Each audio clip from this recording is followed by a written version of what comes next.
ಇವತ್ತಿನ ನಮ್ಮ kitchen special ಏನು ಗೊತ್ತಾ ನೋಡಿ, ಎಷ್ಟು ಘಮ ಘಮ ಅಂತ ಕಿಚನ್ ಎಲ್ಲ ಘಮ ಘಮ, ಅಷ್ಟು ಟೇಸ್ಟಿಯಾಗಿ ಇತ್ತು ಇವತ್ತು ಗ್ರೇವಿ. ಏನು ಗ್ರೇವಿ ಅಂದರೆ ಇದಕ್ಕೆ ಮಾಮೂಲಿ ಮಸಾಲೆನ ನಾನು ಈರುಳ್ಳಿ, ಬೆಳ್ಳುಳ್ಳಿ, ಶುಂಠಿ, ಸ್ವಲ್ಪ ತೆಂಗಿನಕಾಯಿ ಹಾಕಿ ರುಬ್ಕೊಂಡು ಬರ್ತಾಯಿದ್ದೀನಿ. ಚಿಲ್ಲಿ ಪೌಡ್ರ್ ಸ್ವಲ್ಪ ಹಾಕ್ಕೊಂಡು, ಧನಿಯಾ ಪುಡಿ ಹಾಕ್ಕೊಂಡು, ಇಷ್ಟು ಹಾಕ್ಕೊಂಡು ರುಬ್ಕೊಂಡು ಬಂದುಬಿಟ್ರೆ ನೋಡಿ ಸೋಯಾ ಚನ್ ಗ್ರೇವಿ ಮಾಡ್ತಾಯಿದ್ದೀನಿ.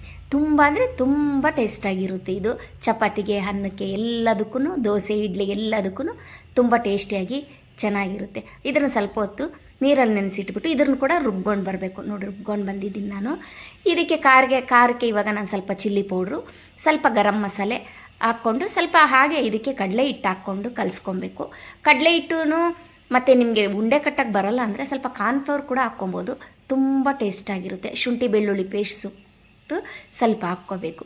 ಹಾಗೆ ಪುಟ್ಟದಾಗಿ ಉಂಡೆ ಕಟ್ಕೋಬೇಕು. ನಾವು ಜಾಮೂನೆಲ್ಲ ಉಂಡೆ ಕಟ್ಕೊಳ್ತೀವಲ್ಲ ಆ ಥರ ಉಂಡೆ ಕಟ್ಕೊಳ್ಬೇಕು. ಜಾಸ್ತಿ ದೊಡ್ಡದಾಗಿ ಕಟ್ಕೊಬಾರ್ದು, ಇದು ಬೇಯಲ್ಲ ಒಳಗಡೆ ಎಲ್ಲ.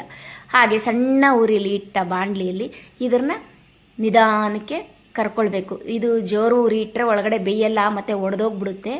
ಹುಷಾರಾಗಿ ಸಣ್ಣ ಉರಿಲಿಟ್ಟು ಇದನ್ನು ನಿಧಾನಕ್ಕೆ ಬೇಯಿಸ್ಕೊಬೇಕು, ಇಲ್ಲಾಂದರೆ ಒಡೆದೋಗ್ಬಿಡುತ್ತೆ, ಬೇಗ ಒಡೆದೋಗುತ್ತೆ ಇದು.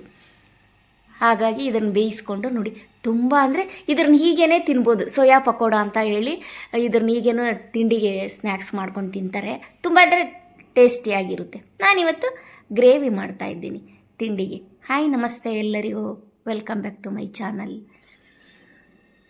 ನೋಡಿ ಎಲ್ಲ ಆಯಿತು, ಒಂದು ಒಡೆದೋಗಲಿಲ್ಲ, ಅಷ್ಟು ಚೆನ್ನಾಗಿ ಬಂತು. ಮತ್ತು ರುಬ್ಕೊಂಬಂದಿರೋ ಮಸಾಲೆನ ಹಾಕಿ ಸ್ವಲ್ಪ ಹೊತ್ತು ಫ್ರೈ ಮಾಡಿ ಇದಕ್ಕೆ ಇವಾಗ ಒಂದು ಸ್ವಲ್ಪ ನಮಗೆ ಬೇಕಾದರೆ ಖಾರ ನೋಡಿಕೊಂಡು, ಉಪ್ಪು ನೋಡಿಕೊಂಡು ಸ್ವಲ್ಪ ಇವಾಗ ಎಲ್ಲ ಸೆಟ್ ಮಾಡ್ಕೊಬೋದು. ಇಷ್ಟೇ ಇದನ್ನು ಚೆನ್ನಾಗಿ ಕುದಿಸ್ಬಿಟ್ಟು ಮಾಡಿರೋ ಉಂಡೆನ ಇದಕ್ಕೆ ಹಾಕಿ ಒಂದು 10 ನಿಮಿಷ ಸಣ್ಣ ಉರಿಲಿ ಬಿಟ್ಟರೆ ನಮ್ಮ ಸೋಯಾ ಚನ್ ಗ್ರೇವಿ ರೆಡಿ ಆಗುತ್ತೆ.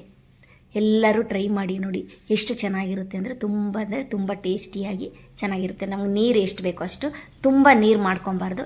ಸ್ವಲ್ಪ ಗ್ರೇವಿ ಥರ ಇದ್ದರೆ, ಗಟ್ಟಿಯಾಗಿದ್ರೇ ಇದು ಚೆನ್ನಾಗಿರೋದು. ಚೆನ್ನಾಗಿ ಮಸಾಲೆ ಕುದಿದ ಮೇಲೆ ನಾವು ಮಾಡಿಟ್ಕೊಂಡಿರೋ ಈ ಉಂಡೆಗಳನ್ನ ಹಾಕಿದ್ರೆ ನಮ್ಮ ಸೋಯಾ ಚನ್ ಗ್ರೇವಿ ರೆಡಿ.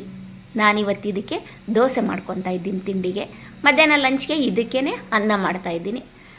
ತುಂಬ ಟೇಸ್ಟಿ ಗ್ರೇವಿ ರೆಡಿಯಾಗಿದೆ. ಎಲ್ಲರೂ ನೀವು ಒಂದೊಂದ್ಸಲಿ ಮನೇಲಿ ಟ್ರೈ ಮಾಡಿ.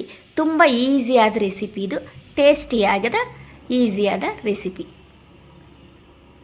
ಸಣ್ಣ ಉರಿಲೇ ಬೇಯಿಸ್ಬೇಕಿದು, ಜೋರು ಉರಿಲಿ ಬೇಯಿಸಿದ್ರೆ ಒಡೆದೋಗುತ್ತೆ. ಇದರದ್ದು ಪ್ರಾಬ್ಲಮ್ ಇದೊಂದೇ, ನಾವು ಜಾಸ್ತಿ ಕೈ ಆಡಿಸ್ಬಾರ್ದು. ಮತ್ತು ನಾವು ಎಣ್ಣೆಲಿ ಕರಿಯೋವಾಗೂ ಜಾಸ್ತಿ ಕೈ ಆಡಿಸ್ಬಾರ್ದು. ನಿಧಾನಕ್ಕೆ ಸಣ್ಣ ಉರಿಲಿ ಇಟ್ಕೊಂಡು ಮಾಡಬೇಕು. ನಮ್ಮ ಅಡುಗೆ ಮನೆ ಕೆಲಸ ಇವತ್ತಿನ ಬೆಳಗಿನ ಎಲ್ಲ ಕೆಲಸಗಳು ಮುಗಿಯಿತು. ಮತ್ತೊಂದು ವಿಡಿಯೋದಲ್ಲಿ ನಾಳೆ ಬರ್ತೀನಿ. Thanks for watching.